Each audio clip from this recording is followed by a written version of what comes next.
देशवासियों को नमस्कार। हम सभी लोग अपने आप को सनातनी कहते हैं, लेकिन हमें से अज्ञानतावश जाने अनजाने कोई भी व्यक्ति सनातनी नहीं है। हम हैं तो सनातनी, लेकिन जब हम सनातन को नहीं जानते तो हम सनातनी नहीं हैं। आज सारी दुनिया में कई प्रकार के लोग अपने निजी स्वार्थ के लिए कई प्रकार के काम करते हैं। क्योंकि हमको बचपन से ही एक धीरे धीरे ऐसा बन गया दिमाग में कि कुछ कमाना है, खाना है, कमाना है, रोजी रोटी यानी पेट की अग्नि को शांत करने के लिए मनुष्य आगे बढ़ा था। लेकिन बढ़ते अब जीवन की जो मूल ज़रूरत थी, एक ज़रूरत तो जो हमारी श्वास है, सबसे बहुमूल्य जो ज़रूरत है वो है 21,000 बार हमको श्वास लेने के लिए ऑक्सीजन मिले। हर जीव की सबसे बड़ी ज़रूरत है उसको श्वास लेने के लिए ऑक्सीजन मिले। दूसरी ज़रूरत है कि हर जीव को पानी मिले। तीसरी ज़रूरत है कि हर जीव को भोजन मिले। भगवान ने जिन 84 लाख योनियों की रचना की, उसको पालने का, पोसने का जिम्मेदारी भगवान के पास है। अगर हम भगवान की व्यवस्था पर यकीन करते, उसकी व्यवस्था को मानते, तो आज मेरे पानी में हैवी मेटल्स ना होते, मेरी हवा जो लेता हूँ उसमें 21% ऑक्सीजन होती, जो मैं भोजन खाता हूँ उसमें कोई भी केमिकल का कंटामिनेशन ना होता और भोजन स्वादिष्ट होता, उसकी पौष्टिकता भरपूर होती। लेकिन जैसे जैसे लोग भौतिकवाद की ओर आगे बढ़ते हैं, भौतिक संसाधनों की तलाश इस कलयुग में, हम प्राकृतिक संसाधनों को इग्नोर करते हुए भौतिक संसाधनों की प्राप्ति की ओर आगे बढ़ते हैं। अब रोटी प्रश्न नहीं रहा, रोटी पानी सबके पास है। अब ज़रूरत किसी और चीज़ की हो गई इंसान की,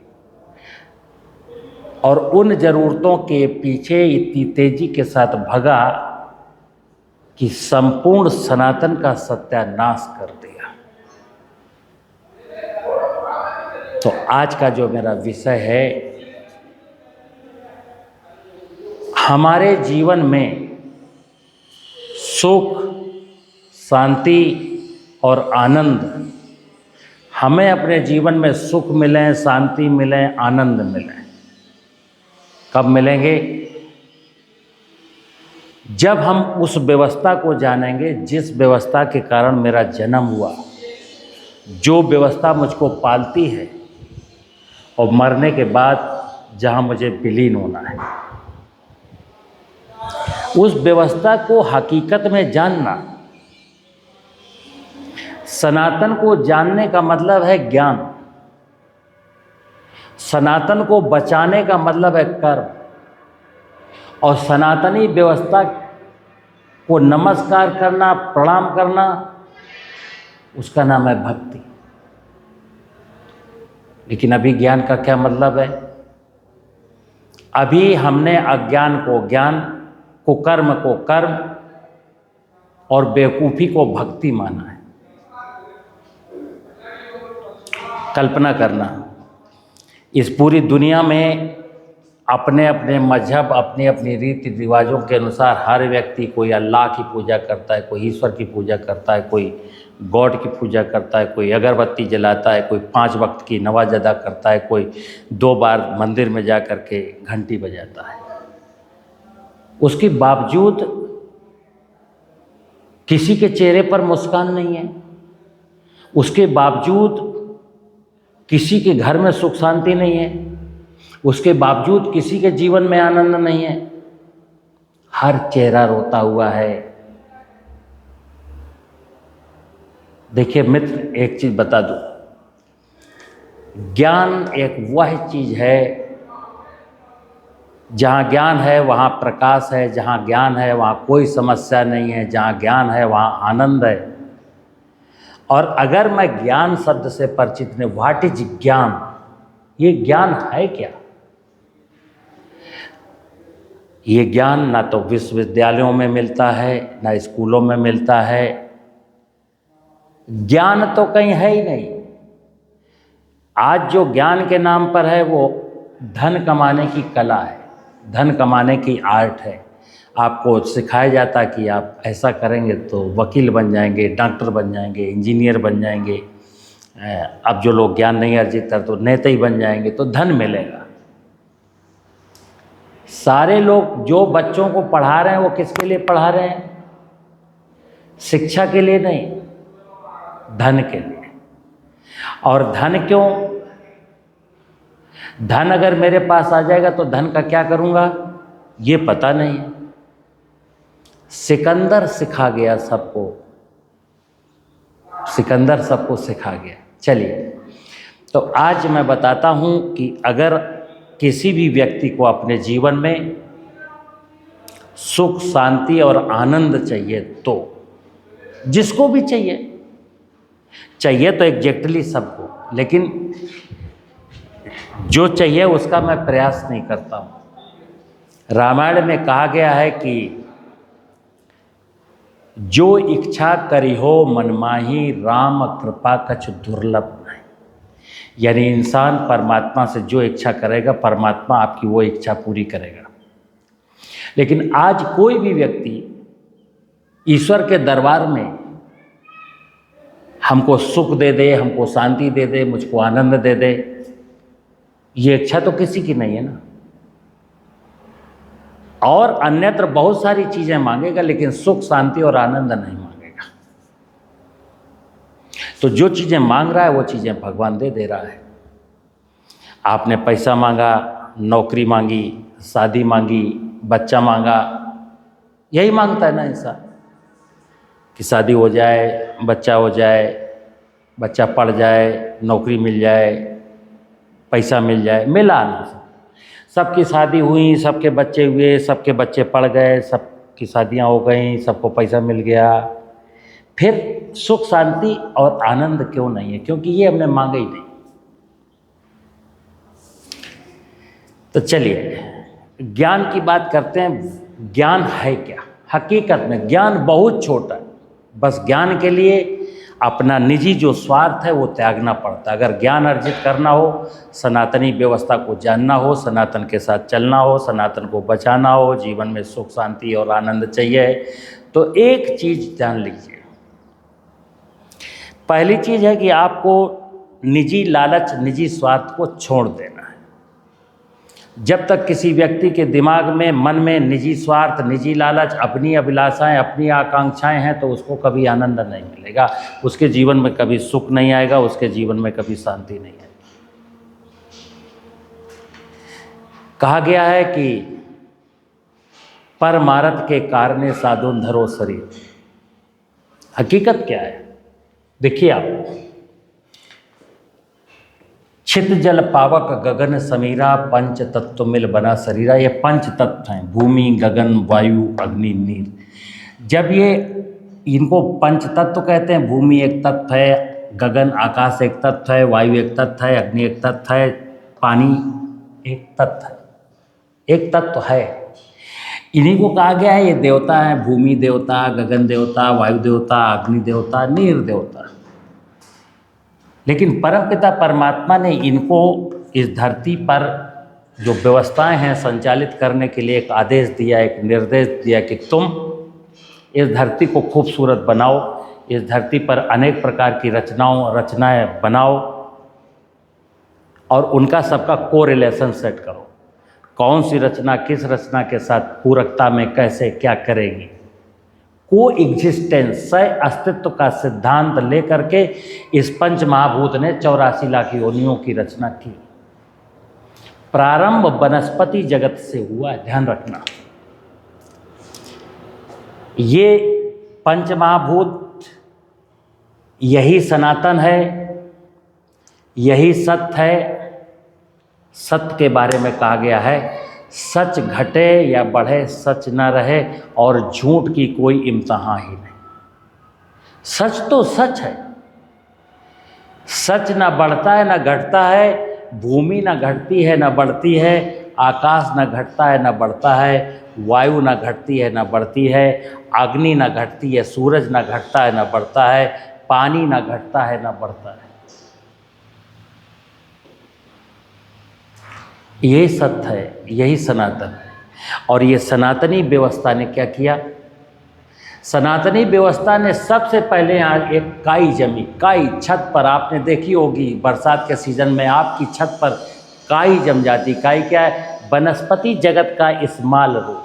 यहीं से प्रारंभ होता है सृष्टि के विकास का क्रम, धरती पर जीव जगत की उत्पत्ति का क्रम। सबसे पहले काई आती है, काई के बाद फिर माइक्रोब्स आते हैं, क्योंकि माइक्रोब जो सूक्ष्म जगत का जीव है वो काई पर डिपेंड है। फिर दूब घास आती है, चींटे आते हैं, फिर कुछ बड़ी बड़ी झाड़ियाँ आती हैं, फिर हिरन और बकरियाँ आती हैं, फिर बरगद पीपल का पेड़ आता है, फिर हाथी घोड़ा आते हैं। और कहते हैं 3 करोड़ 40 लाख 3 करोड़ 40 लाख साल लगे जब धरती पर 84 लाख योनियों की स्थापना हो गई।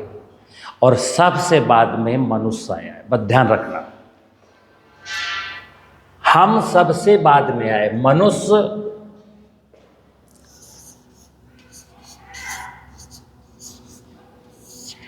सबसे बाद में आया, ये आपने सुना होगा, सबसे बाद में।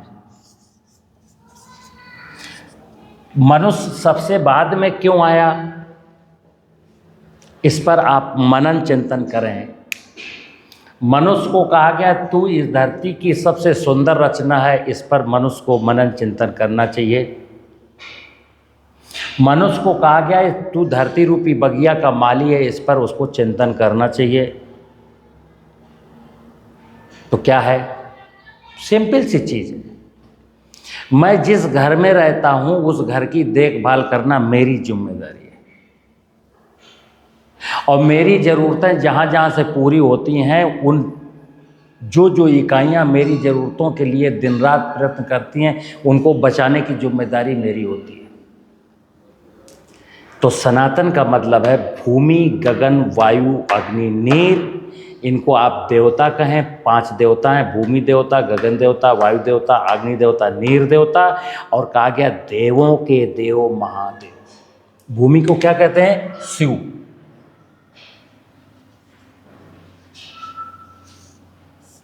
महादेव,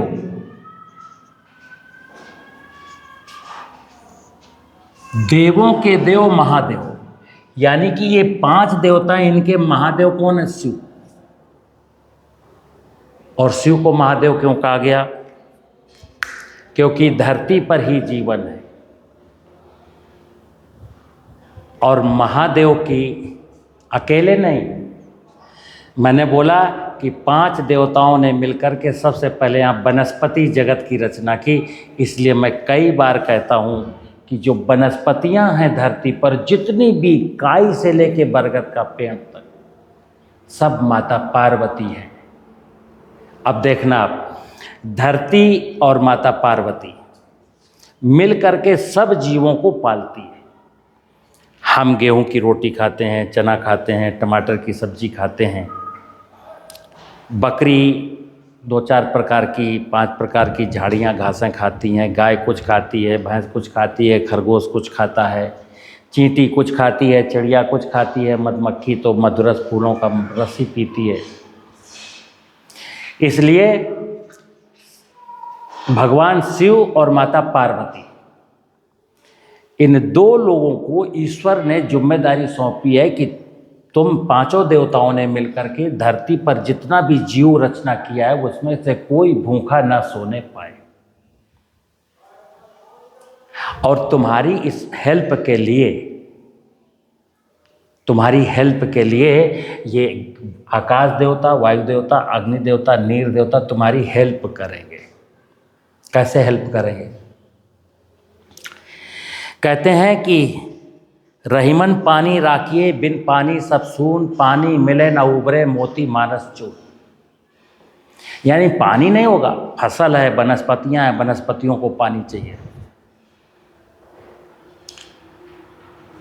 तो देखिए आप खेल, परमात्मा का आदेश देखिए कि नीर पानी का स्रोत है समुद्र। पानी का बेसिक जो स्रोत है वो समुद्र है। यहाँ विष्णु वास करते हैं। कहा गया है विष्णु भगवान क्षीर सागर में निवास करते हैं, यानी समुद्र ही विष्णु है। और क्या कहा गया है कि विष्णु भगवान शिव के चरण पखारा करते हैं। तो कोस्टल एरिया, जमीन का जो कोस्टल एरिया है धरती का, ये समुद्र की लहरें 2-2 मीटर की समुद्र के शिव के चरण पखारती हैं। फिर कहा गया है शिव के चरणों का पखारा गया पानी ब्रह्मा जी अपने कमंडल में भर लेते हैं, यानी आकाश में जो बादल हैं उसमें समुद्र का पानी इकट्ठा होता है। बिल्कुल प्योर वाटर, पूरी गंदगी यहीं प्योर वाटर बादलों में इकट्ठा होता है। अब समुद्र से बादल उड़े तो समुद्र के ऊपर ही बादल हैं। अब पूरी धरती में डिस्ट्रीब्यूशन का जलाभिषेक, जैसे हम लोग कांवड़ यात्रा लेकर के नदी का जल ला करके शिवलिंग में चढ़ाते हैं, जरा आप समझना, समुद्र के ऊपर उठे हुए बादलों को ये वायु देवता पूरी धरती में डिस्ट्रीब्यूशन करते हैं, सेट करते हैं कहाँ कितना पानी बरसना है। और फिर ऊपर से जब पानी बरसता है तो पूरी धरती यानी शिव का जलाभिषेक करता है वायु देवता। ब्रह्मा जी के कमंडलों से बरसा हुआ पानी शिव का जलाभिषेक करता है। और क्यों करता है? क्योंकि धरती पर अनंत अनेक प्रकार की वनस्पतियां हैं जिनकी जिम्मेदारी है कि पूरे जीव जगत को पालेंगी। तो क्या हुआ कि अग्नि, सूरज के टेम्परेचर के कारण समुद्र का पानी इवेपोरेट होता है, आकाश मार्ग से बादलों में जाता है और वायु देवता उसका डिस्ट्रीब्यूशन। आप माया देखिए जरा, किसी को ईश्वर पर संदेह है, भगवान की माया पर संदेह, तो जरा नज़र उठा के देखो ये समुद्र के ऊपर के बादल कौन लाता है तुम्हारे तक? तुमको ड्रिंकिंग वाटर कौन देता है? तो ये 5 देवता हैं। फिर ये जो आपकी माता पार्वती है, यानी वनस्पति जगत, वनस्पतियाँ 20 लाख प्रकार की हैं, सब माता पार्वती का स्वरूप है। नवदुर्गा में नवदुर्गा के जो 9 रूप हैं, दुर्गा और पार्वती एक ही चीज़ है। दुर्गा जो है वही पार्वती है, वही अन्नपूर्णा है। अन्नपूर्णा देवी कौन है? जो पूरे जीव जगत को अन्न की आपूर्ति करती है, जो पेट भरती है। तो ये माता पार्वती और ये महादेव संपूर्ण जीव जगत को पालते हैं। अब मनुष्य का, जो कि मैंने बोला ये सारी जीव रचनाएं, सारी वनस्पतियां, सारा जड़ जगत, इसको बोलते हैं जड़ जगत, और वनस्पतियों और जीवों को बोलते हैं चेतन जगत। चारों वेदों में अगर वास्तव में कोई बात कही जा रही है तो पंच महाभूत का वर्णन है, नदियों का वर्णन है, पहाड़ों का वर्णन है, झरनों का वर्णन है, फिर नाना प्रकार की वनस्पतियों का वर्णन है, नाना प्रकार के जीवों का वर्णन है। और ये वर्णन किसके लिए? मनुष्य के लिए है, कि मनुष्य इसको जाने। किसको जाने? मनुष्य धरती की फर्टिलिटी को जाने, आकाश को जाने, वायु को जाने, अग्नि को जाने, नीर को जाने। लेकिन जब आप कर्म क्षेत्र में आओ, जानना आपको सबको है, लेकिन जब कर्म मार्ग है तो कर्म आपको गगन के लिए, वायु के लिए, अग्नि के लिए कोई कर्म नहीं करना है, केवल हाथ जोड़ना है। कर्म किसके लिए करना है? तो कर्म क्षेत्र क्या है आपका? कर्म क्षेत्र में 2 बचे, जमीन जल, जंगल और जीव। जमीन को फर्टाइल बनाना, वर्षा जल के पानी को रोकना, बचाना, जलाशयों में एकत्र करना, जंगल को नहीं काटना, जंगल को लगाना, जीव जंतुओं को नहीं मारना, ये मेरा कर्म क्षेत्र है। वैसे तो सनातन में पंच महाभूत, समस्त वनस्पतियाँ, समस्त जीव रचनाएं हैं, लेकिन आप इनमें से 3 के लिए आप कुछ कर नहीं सकते डायरेक्ट, बहुत दूर हैं। आकाश तक आपकी पहुंच नहीं, वायु तक आपकी पहुंच नहीं, सूरज तक आपकी पहुंच नहीं, लेकिन हाँ, पानी को आप लूट सकते हैं। वर्षा का पानी नहीं बचाएंगे तो अधर्म, और भूगर्भ जल जमीन के नीचे 800 फुट 300 फुट छेद करके पानी निकालेंगे, ये भी अधर्म। मतलब ये सनातन को बर्बाद करने की मेरी एक मंशा है। जमीन में कार्बन न डालना, जीवों को मारना, रासायनिक उर्वरक डालना, उसमें घास फूस कचरा न डालना, यानी धरती के साथ शिव भगवान भोले बाबा के साथ अन्याय। तो मित्र सुनना, इतनी सी चीज़ें हैं। जमीन क्या है? जमीन माँ है। माँ के साथ मुझे क्या कर्तव्य निभाने हैं, बस इतना सा हमें कर्म करना है। पानी बहुत बहुमूल्य है, पानी के मेरा जीवन नहीं है, इसलिए पानी बचाना है, पानी बर्बाद नहीं करना, ये मेरा धर्म है, ये मेरा कर्म है। जो कर्म है, जो मेरे कर्म है, वही मेरे धर्म है। और कर्म जब ज्ञानी है तो कर्म करेंगे, ज्ञानी नहीं है तो मैं कर्म नहीं कुकर्म करूंगा। और जब ज्ञान नहीं है और मैं कुछ कर रहा हूं तो वो धर्म नहीं है, वो अधर्म है। जैसे आज की तारीख में ऑलमोस्ट लोग इन बातों को नहीं जानते, तो क्या करते हो? अधर्म करते हैं। काय का अधर्म? मैं डायरेक्ट बता रहा हूं।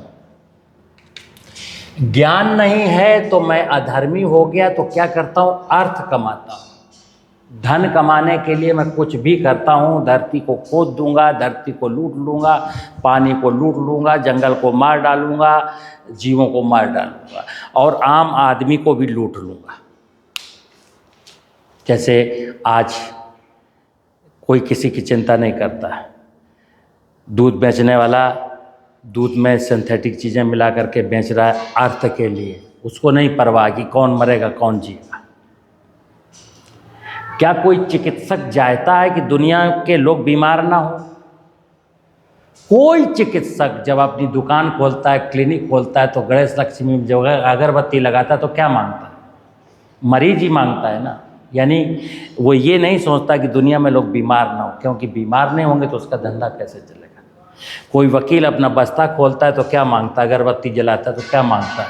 कि लोग आपस में लड़ें और मुकदमा मेरे पास आए। राजनीति करने वाले लोग जाति के और मजहब के नाम पर राजनीति करते हैं। वो क्या चाहते हैं कि दुनिया में सब जातियों के रूप में अलग अलग जातियों को लोग लड़ते रहें, अलग अलग मजहबों के लोग लड़ते रहें। कोई किसी का वोट बैंक है, कोई किसी का वोट बैंक है। पेस्टिसाइड बेचने वाले, खाद बेचने वाले, बनाने वाले, ये कब चाहते हैं कि किसान इस ज्ञान को समझ जाए और पेस्टिसाइड और फर्टिलाइजर से मुक्त हो जाए?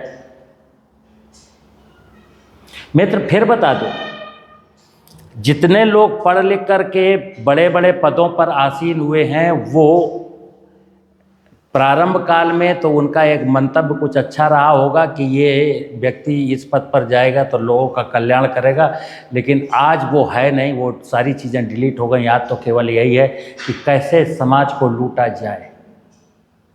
चलिए, धर्म गुरु कोई चाहता है क्या कि धर्म का बोलबाला हो? दुकान बंद हो जाएगी उसकी। धर्म गुरु भी अगर सनातन धर्म के इस सच को बयां करेगा तो दुकान बंद हो जाएगी उसकी, चलेगी नहीं फिर दुकान। क्योंकि कर्म फल का सिद्धांत है मित्र। देखना, अभी मैं अधर्मी हो गया, क्या? अर्थ के नशे में डूब गया, काम के नशे में डूब गया। इसीलिए मोक्ष यानी मनुष्य के 4 पुरुषार्थ है, धर्म, अर्थ, काम, मोक्ष। यानी धर्म के बारे में इतना ज्ञानी हो, इतने अच्छे काम करे कि फिर कम अर्थ में भी वो जीवन जी ले, और काम वासनाएं की उसकी एक लिमिटेशन हो, काम के बारे में उसकी क्लियर कट मनसा हो कि काम मतलब ये, काम इसलिए किया जाता है और काम की सीमाएं हैं। आज तो सारी दुनिया पैसा और काम, पैसा और काम, शारीरिक सुख, शारीरिक सुख, मन की, परमात्मा की, शरीर के अंदर जो एक चेतना है, जो आत्मा है, जिसको परमात्मा का सोल कहा गया, उसके बारे में कुछ नहीं। शरीर जिस पदार्थों से पलता है, भोजन पानी हवा से, उनके बारे में कुछ नहीं। तो मैं विनोद कुमार सचान, मेरा शरीर किसने बनाया? इस पंच महाभूत ने बनाया। पंच महाभूत पाल रहा है, मरने के बाद पंच महाभूत में जाना है। और पंच महाभूत अगर अच्छे रहेंगे, जमीन उर्वर रहेगी, पानी पर्याप्त रहेगा, वनस्पतियाँ खूब होंगी, तो मुझे क्या है, पानी शुद्ध मिलेगा, ऑक्सीजन शुद्ध मिलेगी, भोजन शुद्ध मिलेगा, मेरा शरीर निरोगी रहेगा, तो मुझे सुख मिलेगा, मुझे आनंद आएगा, मुझे शांति मिलेगी। लेकिन आज हमें पैसा चाहिए, पैसा चाहिए, पैसा चाहिए। तो मनुष्य अर्थ और काम, अगर ज्ञानी नहीं है तो ज्ञान उसको ये बताने वाला था कि अर्थ का और काम का एक संयम जीवन में कैसे तारतम्य होता है, कितना धन कमाना है, कितना काम करना है, कहीं समाज में कुरीति ना फैल जाए। समाज एक सामाजिक परंपरा है, मनुष्य सिविल सोसाइटी का प्राणी है, मनुष्य इस धरती पर परमात्मा की सबसे सुंदर रचना है और वो सबसे सुंदर बनी रहे। उसके लिए क्या है? सनातन का ज्ञान, सनातन धर्म। मित्र ध्यान रखना, आज की तारीख में पूरी दुनिया में जिस प्रकार का धार्मिक आडंबर हो रहा है, जिस प्रकार का, जैसे मैं सुबह यज्ञ करता हूँ, तो यज्ञ करने के पीछे का यज्ञ क्या होता है? यज्ञ का वास्तविक मतलब है, जब मैं एक छोटा सा हवन कुंड लेकर के उसमें कुछ आहुतियाँ डाल रहा हूँ, तो एक वैज्ञानिक तथ्य है कि इससे जो गैसें निकलेंगी वो एटमॉस्फेयर में के वातावरण को अच्छा बनाएंगी। जैसे जब मैं यज्ञ करता हूँ, अग्निहोत्र करता हूँ, आहुतियाँ डालता हूँ, तो उससे ethylene oxide, propylene oxide, formaldehyde, 3 गैसें निकलती हैं जो वायुमंडल में बहुत सारी गैसों के साथ क्रिया करके जो कार्बन डाइऑक्साइड है उसमें कार्बन के मॉलिक्यूल को पृथक करती हैं, ऑक्सीजन को अलग करती हैं। कार्बन का मॉलिक्यूल जमीन में गिरता है, जो शिव की पूजा है। अगर यज्ञ करेंगे लोग तो हवा में जो एटमॉस्फेयर में कार्बन डाइऑक्साइड है वो सब जमीन में सी मॉलिक्यूल जमीन में गिर जाएगा। और जहाँ वनस्पतियाँ बहुत हैं, जंगल बहुत हैं, बेइंतहा जंगल है, वहाँ आपको यज्ञ करने की ज़रूरत ही नहीं है, क्योंकि वहाँ की कार्बन डाइऑक्साइड उन वनस्पतियों का भोजन है। वनस्पतियाँ कार्बन CO2 में से सी मॉलिक्यूल को अंदर करके कार्बोहाइड्रेट बनाती हैं, O2 पृथक कर देती है। लेकिन जहाँ जंगल नहीं है, हमने काट डाले, तो वहाँ यज्ञ बहुत जरूरी है। यज्ञ होगा तो कार्बन जमीन को मिलेगा, फिर वनस्पतियाँ होंगी। लेकिन मूल काम है यज्ञ का कि एक भाव है समर्पण का, त्याग का। सनातन के प्रति आप क्या कर सकते हैं? जैसे हमारे बहुत सारे कुछ परंपराएं ऐसी हैं, मैं ओम जय जगदीश हरे की आरती गाता हूँ तो उसमें आता है, तेरा तुझको अर्पण क्या लागे मेरा।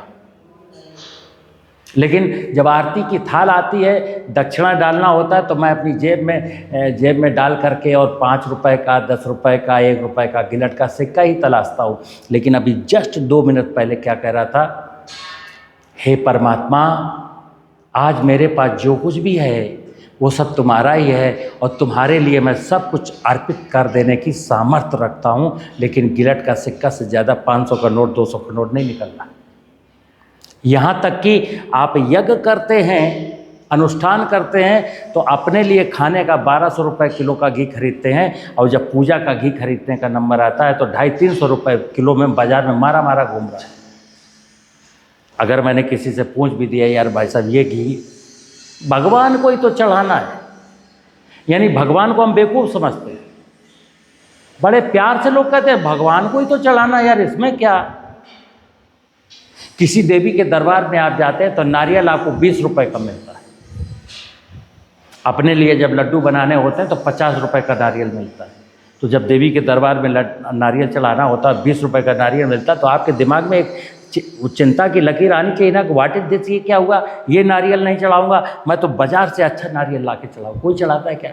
बल्कि 20 रुपए के नारियल में बार्गेनिंग करते हैं, 15 में दो, बड़ा महंगा दे रहे हो। भगवान भाव का भूखा ध्यान रखना।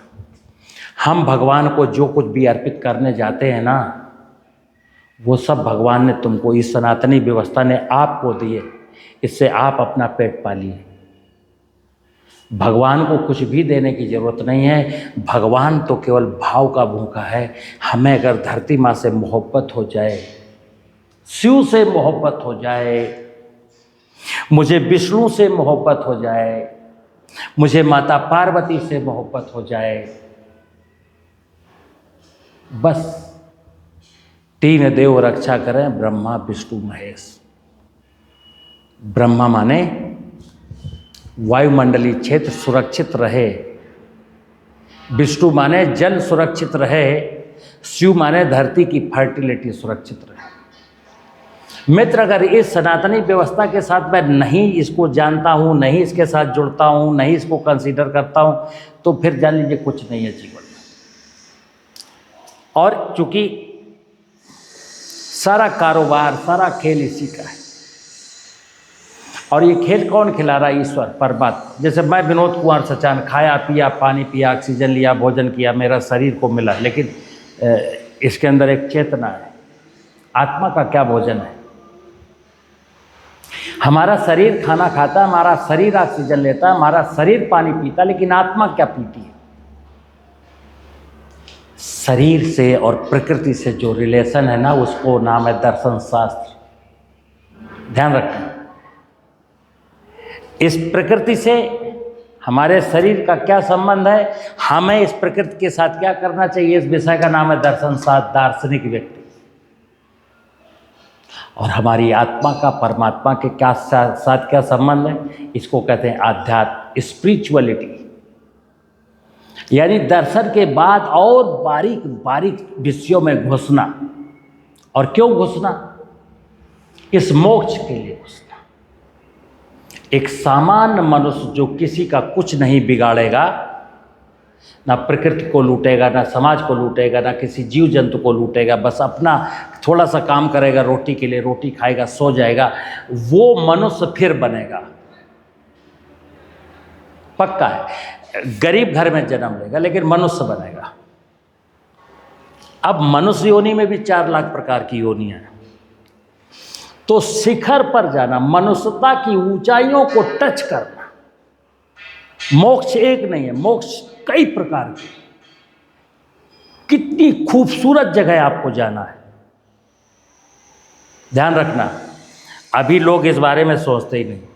अभी ये जो वर्तमान जीवन है, वर्तमान जो लाइफ है, अभी मैं जन्म लिया, अभी मैं 35 साल हो गया, 50 साल हो गया, 60 साल हो गया, अब क्या यार, अब तो वक्त आ गया है, अब तो खाओ पियो, मौज करो, एंजॉय करो। मतलब एंजॉय के नाम पर कुछ भी। ये मनुष्य का धर्म नहीं है मित्र। हम यहाँ एंजॉय करने नहीं आए, हम यहाँ परमार्थ के कार्य साधुन धरो शरीर।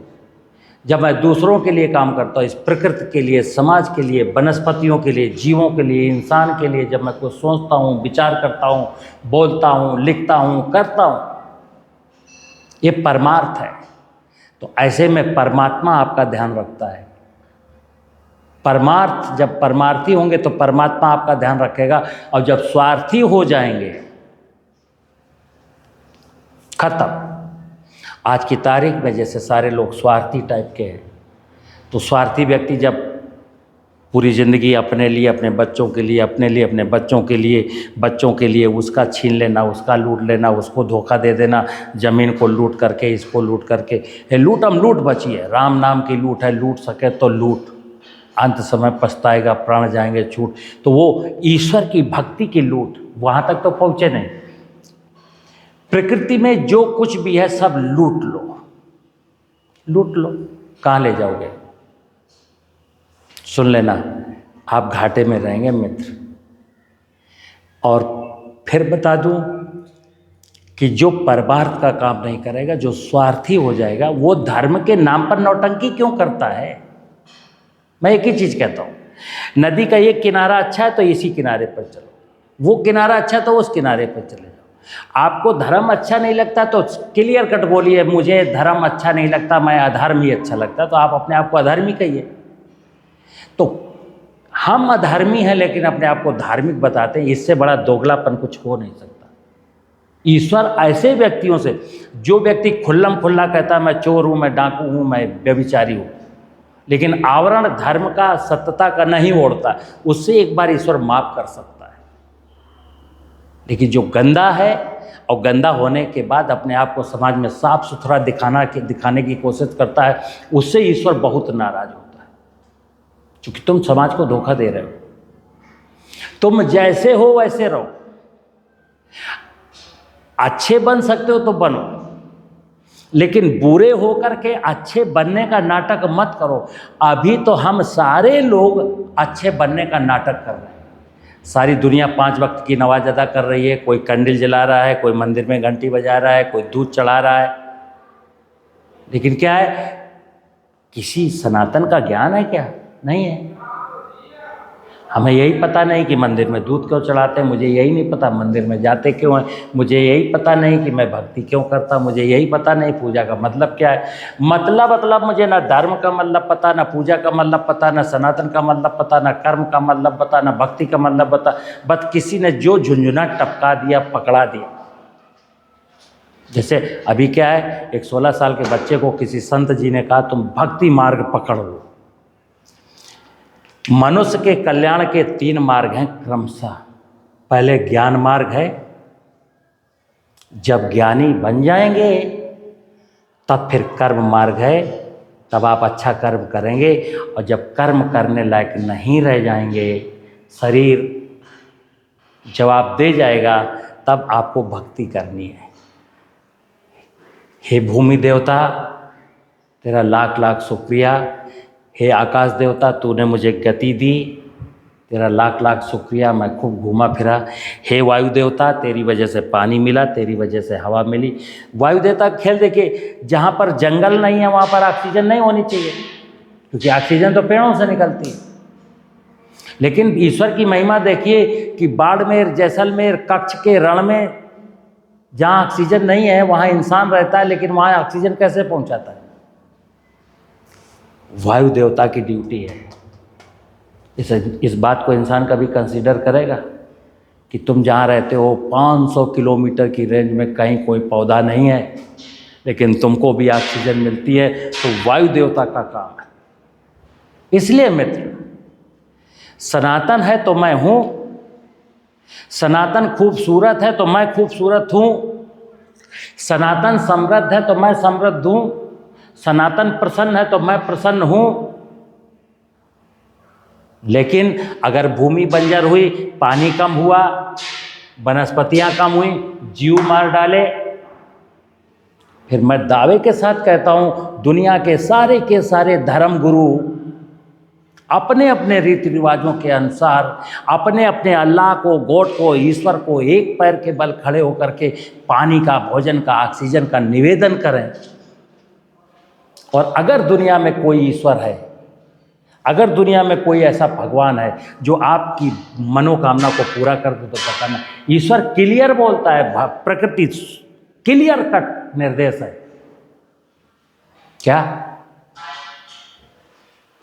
कर्म प्रधान विश्व करी राखा, जो जस करहि सो तस फल चाखा। अब आपने पानी को लूटा है, आपके क्षेत्र में पानी खत्म, 1000 फुट पर भी पानी नहीं है, तो प्यास से मरोगे। आपने कुकर्म किया है, आपने जंगल काटा है, अब ऑक्सीजन कम है, क्या करें? आपने जमीन को जमीन को बंजर बनाया, उसके बाद भोजन में कंटामिनेशन है, किसी चीज का भोजन में स्वाद नहीं है, भोजन में पौष्टिकता नहीं, ईश्वर क्या करेगा? इंसान यहाँ धरती पर ईश्वर का प्रतिनिधि है, इंसान को ही सब कुछ संभालना था। यहाँ तो बागवां खुद ही बहारें लूट लेता है, रखे जो सुरखुरू गुलशन कोई माली नहीं मिलता।